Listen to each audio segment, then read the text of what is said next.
Hello दोस्तों, नमस्कार। आप सभी लोगों का हमारी एक नई स्टोरी में स्वागत है। तो दोस्तों, यह स्टोरी एक मोटिवेशन टाइप की स्टोरी है। इस स्टोरी से आपको बहुत कुछ सीखने को मिलेगा।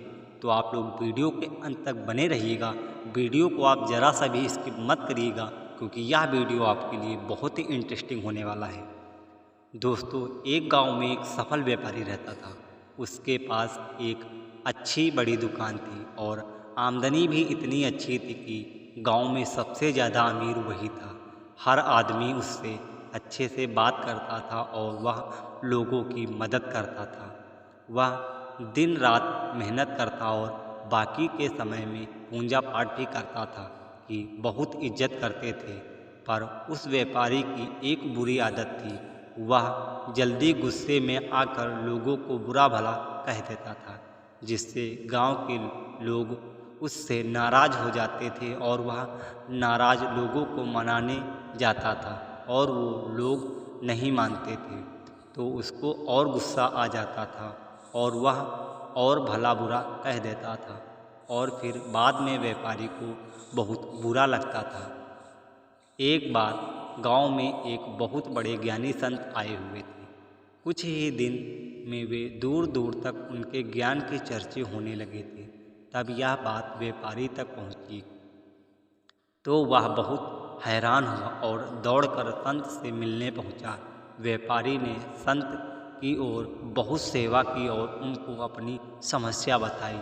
संत ने व्यापारी से कहा, तुम बहुत सारे कागज के टुकड़े लो और पूरे गांव में फेंक आओ, फिर मेरे पास आना।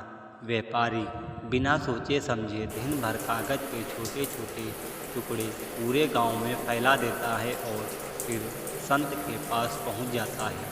संत उस व्यापारी से कहता है, तुम्हारी समस्या का समाधान मिल गया है, बस तुमको एक काम करना है। तुम जाकर उन सभी कागज के टुकड़े को इकट्ठा करके यहाँ ले आओ। अपनी समस्या का समाधान पाकर व्यापारी बिना कुछ सोचे समझे उन कागज के टुकड़ों को इकट्ठा करने पहुँच जाता है।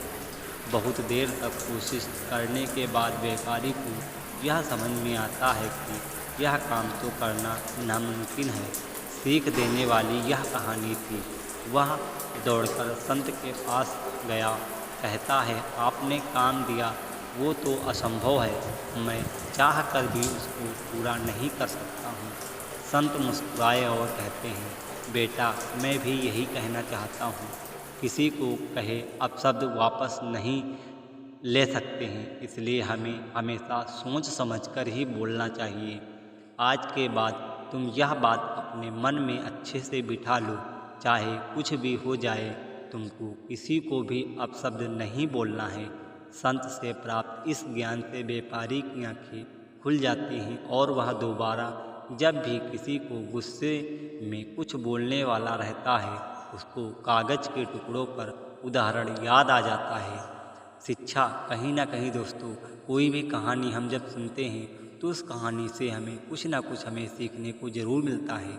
इस कहानी में हमें यह सीख मिलती है कि कितनी भी मुश्किल क्यों ना आए, हाय हाय हमें किसी को अपशब्द नहीं बोलना चाहिए, क्योंकि अपशब्द से हुए नुकसान की भरपाई करना असंभव नहीं है।